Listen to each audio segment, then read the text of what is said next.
उसकी स्थिति यह है कि उसने बहन जी से 2 करोड़ रुपए दे करके टिकट लिया है। ये बहन जी की नीति है शुरू से ही। बहन जी जो है जिसका भी टिकट देती है वो पैसे लेकर, अगर वो 2 करोड़ रुपए लेकर अगर वो जनता में गरीब जनता के काम करता तो 5 साल तक लाइट मार जाता उसे बीजेपी की या बसपा की या किसी अन्य पार्टी। हरियाणा लोकसभा सीट से निर्दलीय उम्मीदवार की हैसियत से मैं अपना पर्चा भरूंगा, तो मैं यहां से इलेक्शन लड़ूंगा और जीत के दिखाऊंगा। श्रीपाल राणा जी और कांता प्रसाद निर्दलीय उम्मीदवार की टक्कर होगी। अरविंद केजरीवाल जी जब बोले तो वे अरेस्ट कर लिए, जब संजय सिंह जी बोले तो वे अरेस्ट कर लिए। तो उस चीज के लिए थोड़े बोल रहे हैं, उन्होंने तो घोटाले कराए हैं। इतना जो शराबबंदी की नीति थी उसमें उन्होंने घोटाले कराए हैं बहुत बड़े। देखो, अगर कोई भी भ्रष्ट आदमी बीजेपी में जाना चाहे तो उसका वही सम्मान हो जाता है। अगर वो पार्टी में नहीं आता तो फिर उसको भ्रष्टाचार के आरोप लगते हैं। आम आदमी पार्टी से जो है मोदी सरकार बौखलाहट आ रही है उसे, और उस बौखलाहट में आम आदमी पार्टी को ही ईडी लगाती। तो रियल न्यूज़ 9 में आपका हार्दिक स्वागत है। आज होली के पर्व पे हम अपने सभी दर्शक हैं सभी को शुभकामनाएं देना चाहेंगे और हम चाहेंगे कि ईश्वर आप सभी दर्शकों के जीवन में जितने भी रंग हैं वो सभी रंग जितने हैं वो भर दें। तो आज फिर हम कांता प्रसाद शर्मा जी के साथ में हैं। ये आम आदमी पार्टी के एक नेता हैं इस एरिया में, ये यूपी में ऐसा बोल सकते हैं। तो इन्होंने आज हमें दोबारा बुलाया था क्योंकि पिछली बार जब इनका इंटरव्यू हमने किया था तो इन्होंने अपनी समस्याएं जो थी अपनी पार्टी को लेकर या अपने चुनाव को लेकर कुछ समस्याएं जो थी इन्होंने सामने रखी थी। इन्होंने जो है अपनी पार्टी आम आदमी पार्टी तक को जो इन्होंने उस टाइम इंडिकेट किया था और उनको बताया था कि मैं इलेक्शन लड़ने का इच्छुक हूँ कैराना लोकसभा से। तो पंडित जी हमारे साथ है। नमस्कार पंडित जी। आप लोगों का शुक्रिया। तो पंडित जी लास्ट टाइम हमारी बात हुई थी आपसे, तो क्या रहा फिर पार्टी में आपकी बात रही या क्या? हमारी पार्टी की जो कॉन्फ्रेंस थी वो लखनऊ में हुई थी। वहां उन लोगों के सामने हमने अपने प्रस्ताव रखे थे। जब हमने उन लोगों से प्रस्ताव रखे तो उसके बाद हमने वो मीडिया को बुलाकर अपना इंटरव्यू दिया था। लेकिन जिस तरीके से हमारी भाजपा सरकार एक हिटलर शाही सरकार है ये, और ये लोग ये चाहते हैं कि हमारे सामने कोई ना बोले। अरविंद केजरीवाल जी जब बोले तो वे अरेस्ट कर लिए, जब संजय सिंह जी बोले तो वे अरेस्ट कर लिए। 3 कानून पे संजय सिंह जी ने विरोध किया तो संजय सिंह जी को गिरफ्तार कर लिया। अब जब अरविंद केजरीवाल जी चुनाव बॉन्ड पे बोले तो आज उन लोगों को उन्होंने गिरफ्तार कर लिया। नहीं, तो उस चीज के लिए थोड़े बोल रहे हैं, उन्होंने तो घोटाले कराए हैं। इतना जो शराबबंदी की नीति थी उसमें उन्होंने घोटाले कराए हैं बहुत बड़े। देखो, ऐसा है कि चुनाव जितने भी पार्टियां चुनाव पर होते हैं उन पार्टियों का इतना खर्चा होता है कि वे अपने आप को ईमानदार घोषित करते हैं, लेकिन हमारी समझ में ये नहीं बात आती कि जब कहीं जनसभा होती है उसमें कितना खर्चा होता है, वो पैसा कहां से आता है। वो ठीक है, वो अम्बानी की बात आपकी कि भाई हर पार्टी है अपनी जब भी इलेक्शन के टाइम पे अपना प्रचार प्रसार करने के लिए पैसा खर्च करती है, तो वो पैसा तो जो वो वैसे थोड़ी आता है, वो तो पार्टी फंड के नाम पे आएगा, है ना। वो तो लेकिन इनके पास जो है इन पे जो आरोप है, आरोप सबसे बड़ा यही है कि इन्होंने जो है वो जो दारू नीति जो शराब नीति वहां पे इन्होंने चलवाई थी दिल्ली में, उसमें इन्होंने कई सौ करोड़ का जो है वो घोटाला करा है। अब इन लोगों ने जो उनके ऊपर आरोप लगाया उसमें ऐसे ऐसे आदमी हैं जिन्होंने बीजेपी को भी भ्रष्टाचार में चंदा दिया। तो जो अदर पार्टियां हैं, क्या एक आम आदमी पार्टी ही ऐसी है जो भ्रष्टाचार कर रही?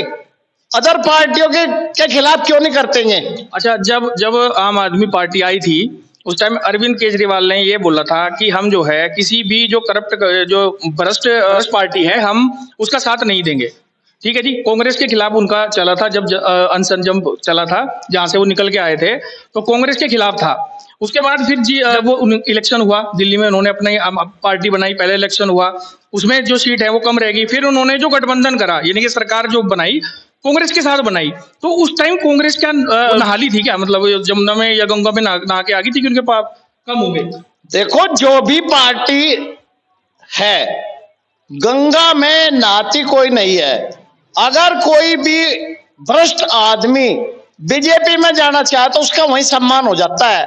अगर वो पार्टी में नहीं आता तो फिर उसको भ्रष्टाचार के आरोप लगते हैं।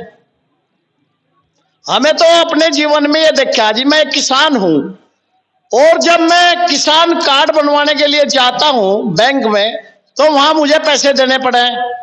जब मैं आरटीओ ऑफिस में कोई लाइसेंस या किसी गाड़ी के कागज बनवाने जाऊं, वहां पैसे देने पड़े। नहीं तो फिर वो सरकार के खिलाफ थोड़ी, क्योंकि देखो उनका है, अगर बैंक का भी है या फिर आपका जिस भी आप आरटीओ में जाए, लाइसेंस बनवाए, कुछ भी बनवाए, वो तो नहीं बदलते ना।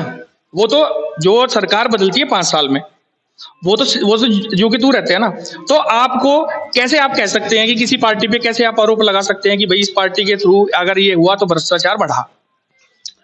देखो, आजकल जो भाजपा सरकार चल रही है, वो भ्रष्टाचार के बारे में क्यों नहीं सोच रही? हर जगह भ्रष्टाचार है। तो भ्रष्टाचार के बारे में सोचा तभी तो केजरीवाल अंदर गए। हाँ, सिर्फ भ्रष्टाचार के बारे में अरविंद केजरीवाल के बारे में सोचा ना, और जो और नेता है क्या वे ईमानदार है, उनके बारे में क्यों नहीं सोच रही? आम आदमी पार्टी के बारे में क्यों सोच रहे? अच्छा, तो बहुत नेता हैं जो जिनके ऊपर उन्होंने जो है ईडी भी बिठाई और सबूत भी मिले और अंदर भी करवाया। हमें तो कोई आज तक सुना नहीं है, और भाई बीजेपी वालों ने कोई अंदर कराया, सिवाय आम आदमी पार्टी से जो है मोदी सरकार बौखलाहट आ रही है उसे, और उस बौखलाहट में आम आदमी पार्टी को ही ईडी लगाती है, उसके पीछे ही, अन्य के किसी के नहीं लगाती। ठीक है, चलो अरेस्ट होने आरोप प्रत्यारोप चलते रहते हैं। तो चलो अब मान लेते हैं कि केजरीवाल को झूठे आरोप में जो है उसको जेल करवा दी, या फिर ईडी जो है उनके ऊपर बिठवा दी। तो जब वो जेल के अंदर चले गए, पहले तो बात यह कि जब किसी पे आरोप लगता है तो वो डायरेक्टली जेल के अंदर तो नहीं जाता, उस पर आरोप प्रत्यारोप चलता है, केस चलता है, सब कुछ ठीक है। लेकिन अगर आपको जेल में पूछताछ के बाद अगर आपको जेल में डाला जाता है, इसका मतलब आपने कुछ ना कुछ तो किया है, कहीं तो आग लगी है, धुआं तभी उठा है। देखो जी, जो सरकार चल रही है वो हर चीज उसके अंडर में होती है, और वो जैसा चाह वैसा ही लोग बाग करते हैं। ऐसा क्या मतलब, जब भी भ्रष्टाचार में आम आदमी की सरकार चलती है तो वही जज रहेगा क्या जो सब उसी जज के पास ही जा रही फाइला? दूसरा जज क्यों नहीं बदला जाता? इसका कारण क्या है, ये भी तो बताओ ना आप। पे भी अब जो है कोर्ट पे भी आप सवाल उठाएंगे, तो कोर्ट पे सवाल उठाओगे, कोई रहेगा क्या जज जो सब जितने भी गिरफ्तारियां उसी के यहाँ पेश हो रही? अन्य जगह भी तो हो गए, वहां क्यों नहीं हमारी फाइलें जमा होती? तो ये केस अगर चंद्रचूड़ के पास जाए, जो कि जज है, तो फिर क्या उनकी निष्पक्ष जांच होगी या वो निष्पक्ष जांच करेंगे? अगर किसी और जज के यहाँ वो केस चलेगा तो उसके बाद पता लगेगा कि वो निष्पक्ष जांच कर रहा है या नहीं करता। उस जज को बदलने की कोशिश करनी चाहिए। मीडिया वालों से हमारी तो यही रिक्वेस्ट है कि उस जज को बदलवाया जा। आरोप चलते भी हैं। अरविंद केजरीवाल ने कई बार जो है मोदी को भी भ्रष्टाचारी बताया, बहुत सारी चीजें ऐसी हुई। अच्छा, उसके बाद उन्होंने बोला कि जी हम जो भी भी नेता को अगर टिकट देते हैं तो हम उसकी जांच करवाते हैं, जांच करवाते हैं। तो अगर कोई भ्रष्ट निकल गया तो हम उसको टिकट नहीं देते। लेकिन यहाँ पे तो नीचे से लेके ऊपर तक खुद केजरीवाल तक जेल में पड़े। ऐसा कौन सी पार्टी है जिसमें भ्रष्ट नेता नहीं है? भ्रष्टाचार से तो मुक्त ये देश हो ही नहीं सकता। इसकी हालत ही ऐसी बन गई है, जब भी कोई काम होता है, देखो मोदी जी ने 3 कानून, कृषि कानून चालू किए। जब किसान उसे लेना नहीं चाहता, अब अनपढ़ किसान नहीं रहे, उन्होंने ज्ञान है कि इसका हमें फायदा होगा या नुकसान होगा, और वे जबरदस्ती उसे थोपना चाह रहे, तो ये क्या है? जबरदस्ती कहाँ थोपना चाह रहे हो? उन्होंने कानून बनाए, ठीक है, वो कानून जो है वो किसानों के लिए तो फायदेमंद है, लेकिन जो आढ़ती हैं या फिर जो माफिया हैं उनके लिए जो है वो जितने भी 3 कानून जितने को कृषि कानून जो बनाए उन्होंने, जो धरने पे किसान बैठा वो किसान ही है, ये उसे वो उग्रवादी बताने लग गए। तो ये क्या तरीका है इनका? नहीं, ये आरोप लगे हैं, बहुत आरोप लगे हैं। असल में आरोप इसलिए लगे हैं क्योंकि तस्वीरें सामने आई हैं कि जब आप किसानों का आंदोलन कर रहे हो तो उसमें भिंडर वाले की जो है तस्वीर का क्या काम? देखो, इन लोगों ने जो भी काम कर रहे हैं, ये जो बड़े बड़े पूंजीपति हैं, ये जमीन ने उनसे मारे से छीन कर उनको देना चाह रहे थे, और इसी वजह से किसान वहां से बॉर्डर पे पहुंचा। ये सरकार जो है, ये किसान विरोधी सरकार है, ये पूंजीपतियों की सरकार है, किसानों की सरकार ये नहीं है। किसानों को 2-2 हजार रुपए दे तो रहे हैं। अब 2,000 रुपए की आ जाओ। जो किसान 100 बीघे जमीन बो रहा और उसको भी 2,000 रुपए दे रहे, जो आदमी राशन लेने के लिए जा रहा, अगर ये उस पर गरीबी रेखा के आधार पर दिए जाए तो ये बहुत बढ़िया है, लेकिन अगर सभी को दिए जा रहे तो इसका मतलब तो यह किसान को जो है बेकार कर रहे हैं और उसकी आदत पड़ जाएगी उसे। आपने लास्ट टाइम बताया था कि मैं जो है कैराना से चुनाव लड़ने का इच्छुक हूँ, अगर पार्टी टिकट देती है तो ठीक है, नहीं तो मैं जो है निर्दलीय लड़ूंगा। आपने ये बात बोली थी, ठीक है। पार्टी ने मना कर दिया, आम आदमी पार्टी ने क्लियर मना कर दिया कि यूपी के अंदर हम जो है कोई भी चुनाव नहीं लड़ेंगे। अब मुझे ये बताइए कि अब आप क्या सोचते हैं, क्या आपका विचार बना है, क्या आप निर्दलीय लड़ेंगे या फिर आप उस पार्टी से कैसे लड़ेंगे, ये चीज हमें बताइएगा। दरअसल ये है कि मेरी तैयारी कैराना लोकसभा सीट से निर्दलीय उम्मीदवार की हैसियत से मैं अपना पर्चा भरूंगा, निर्दलीय, क्योंकि जो क्रांतिकारी आदमी होता है, जो कुछ वो बोल देता है उसे करके दिखाता है। मतलब पार्टी से तो फिर आप अलग हो जाएंगे? रही पार्टी की बात, पार्टी की जो गाइडलाइन है वो ये है कि हम यहां पर यूपी में हम इलेक्शन नहीं लड़ रहे। तो मेरा कहने का मतलब यह है कि मुझे पार्टी से इस बारे में कोई गिला शिकवा भी नहीं है। अगर मेरी धरातल पे वर्क किया हुआ है तो मैं यहां से इलेक्शन लड़ूंगा और जीत के दिखाऊंगा। साथ के साथ आपको पता नहीं है आपके प्रतिद्वंदी कौन कौन है? प्रदीप चौधरी हैं जो पहले एक बार जीत चुके हैं, जो सांसद बन चुके हैं, और दूसरा आ जाओ विकरासन पे, उसका भी अच्छा हिसाब किताब है, और एक बीएसपी के आगे राणा जी। तो प्रतिद्वंदी मतलब जो है बहुत ज्यादा आपसे तो कर पाएंगे, उनका सामना कर पाएंगे? देखो, प्रदीप चौधरी इस कैराना लोकसभा से 5 साल हो गए जीते हुए, आज तक हमने उनकी इस एरिया में शक्ल तक नहीं देखी। दूसरी बात यह है कि प्रदीप चौधरी इस बार दौड़ में नहीं है, और जो टक्कर होगी वो टक्कर जो होने जा रही है, राणा जी, क्या नाम उनका? श्रीपाल राणा जी, श्रीपाल राणा जी और कांता प्रसाद निर्दलीय उम्मीदवार की टक्कर होगी। अच्छा, तो फिर इस हिसाब से तो इकरा हसन और आपका प्रदीप चौधरी वो कहीं आपके मतलब लाइन में भी नहीं है, कहीं नहीं आ रहे हैं? देखो, ये दोनों जो है ना इस बार लाइन से बाहर है, क्योंकि विकास की धुरी पर ये काम नहीं किया इन्होंने। हमारे यहाँ हमने काफी लोगों की उत्सुकता है कि शाहजहांपुर में रेलवे स्टेशन बने, लेकिन आज तक एक विधानसभा में या लोकसभा में आज तक इसका जिक्र भी नहीं आया। मुझे सबसे पहले अपना ये बताइए कि आपका योजनाएं क्या रहेंगी, कि अगर आप प्रत्याशी खड़े होते हैं तो क्या क्या आपकी जो मैनिफेस्टो है वो क्या रहेगा, क्या क्या चीज आप देंगे जो दूसरी पार्टियां नहीं दे पा रही? सबसे पहले तो मेरा ये रहेगा कि मैं जितने भी विभाग हैं उनको भ्रष्टा मुक्त करके रहूंगा। दूसरी बात यह है कि कैराना लोकसभा सीट में जो धर्मवाद की राजनीति चल रही है उसको मैं खत्म करना चाह रहा हूं। क्या धर्मवाद की चल रही है? यहां पर हिंदू, मुस्लिम, ठाकुर, ब्राह्मण, ये सब राजनीतियां हैं जो उत्तर प्रदेश को खा रही है। विकास की बात कोई नहीं करता। तो विकास की बात तो आपकी दिल्ली वाले सीएम जो हैं उन्होंने भी तो आदर्श बहुत बनाए थे, बहुत बताया था कि जी हम जो है ये करवा देंगे, वो करवा देंगे, कैमरे लगवा देंगे ना। दिल्ली में अब तक कैमरे लगे, और फिर आ जाओ पंजाब में, आ जाओ आप। पंजाब में भी जो सीएम है जो भगवंत मान जी, उन्होंने भी बहुत सारे वादे करे थे कि हमारी सरकार रहेगी तो हम ये करेंगे और वो करेंगे, लेकिन वादे तो सारे धाराशाही हैं, फील्ड पे तो कुछ भी नहीं है।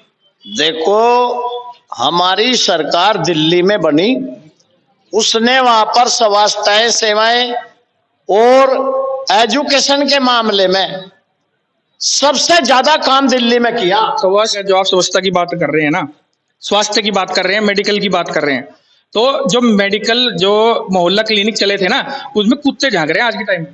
ये सिर्फ जो है ना, आप लोग ही तो कह रहे हैं ना इस चीज को। नहीं नहीं, हमने देखा तभी तो कह रहे जी। हाँ, हमें तो नहीं देखा ना आज तक। हाँ तो आप गए नहीं ना, आपके आपके आपके आंखों पे तो पार्टी की पट्टी बंधी हुई है, आपको कहाँ दिख जाएगी वो? देखो, मैं किसी पार्टी को या अदर कोई भी चीज है, मैं पार्टी का समर्थक जब तक हूं जब तक पार्टी सही काम करती है। अगर मेरी पार्टी गलत काम करती है तो मैं उसका समर्थक नहीं हूं। मेरी जो विचारधारा है वो एक सच्चे इंसान की है, और मैंने अपने जीवन में जितने भी किसी की सेवा करी है, निस्वार्थ सेवा करता हूं मैं। तो जो कैराना से अभी दूसरे कैंडिडेट हैं, चाहे वो बीएसपी का हो या आपकी बीजेपी का हो या फिर सपा का हो, तो आपको क्या लगता है कि आप इन तीनों में सबसे ज्यादा जो है वो आपको लग रहा है कि मैं इलेक्शन जीतूंगा? देखो, प्रदीप चौधरी जो खड़े हुए हैं वे राजनीति कर रहे हैं धर्म की।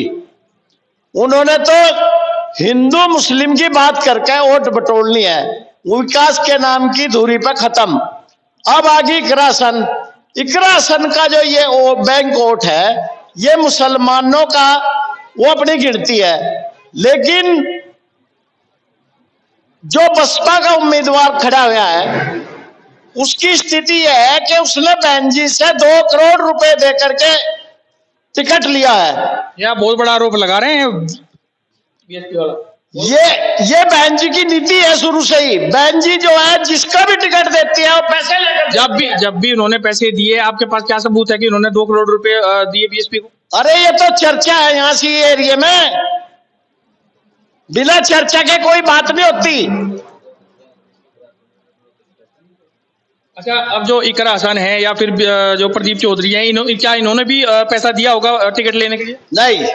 क्यों? प्रदीप चौधरी का विरोध जितना है उसके बाद भी उन्हें टिकट मिल जाता है, तो उसका मतलब फिर इस हिसाब से तो उन्होंने भी कुछ ना कुछ पार्टी को दिया होगा। नहीं, तो फिर आप कैसे इनके राणा जी को कैसे बोल रहे हैं? मतलब आप लोग राणा जी का तो यह है कि बहन जी का शुरू से फंडा है ये। बहन जी बिना टिकट लिए किसी को टिकट ही नहीं देती। अगर वो 2 करोड़ रुपए लेकर अगर वो जनता में गरीब जनता के काम करता तो 5 साल तक लाइट मार जाता। उसे बीजेपी की या बसपा की या किसी अन्य पार्टी की जरूरत नहीं थी। कहीं ना कहीं तो मेहनत करी होगी ना, तभी उनको पार्टी ने टिकट दिया। और रही पैसों वाली बात, तो देखिए पैसे का तो अगर जब तक आपके पास सबूत नहीं है तब तक आप किसी को ऐसे बोल नहीं सकते, है ना, क्योंकि उनकी जो पार्टी है वो खुद बोलते हैं कि हम गरीबों की पार्टी हमारी, हम कहाँ से किसी को दे देंगे या किसी से ले लेंगे। देखो, बहन जी जो है उसने बीजेपी वालों ने उससे कहा कि जितने बागी राणा लोग हैं इनको टिकट दिया जा, और वे वोट जो है जो बीजेपी पे नहीं आ रही वे उसके खाते में चली जा। इससे क्या हो रहा है कि उसके दिमाग में यह है कि जितने राणा बागी हैं वे सब राणा पर चले जाएंगे।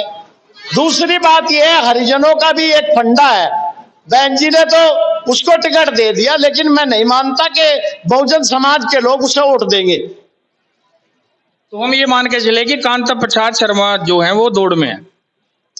देखो, ऐसा कोई गांव नहीं जहां ब्राह्मण समाज न रहता हो, और इस कैराना लोकसभा में मेरे इतने रिश्तेदार हैं और ब्राह्मण के कहने से गरीब लोग वोट देते हैं। इसमें हमें पैसा खर्च करने की भी जरूरत नहीं, घर बैठे इलेक्शन जीत सकते हैं हम। बात करें तो फिर आप जितने भी कैंडिडेट यहाँ पे हैं, उम्मीदवार जितने भी हैं, फिर तो टक्कर भी क्या, हम डायरेक्टली आपको ही मान लेंगे भैया आप ही जो है इस बार सांसद जो है निर्दलीय चुन के आएंगे, मान के चले जी? हाँ, बिल्कुल मान के चलो जी, क्योंकि जो सच्चा ब्राह्मण होता है वो अपनी वाणी से जो बात कह देता है वो सत्य ही करके रहता है। बहुत बहुत शुभकामनाएं आपको कि आप जो है यहाँ से निर्दलीय लड़ें और जो है जीत प्राप्त करें। बहुत बहुत धन्यवाद।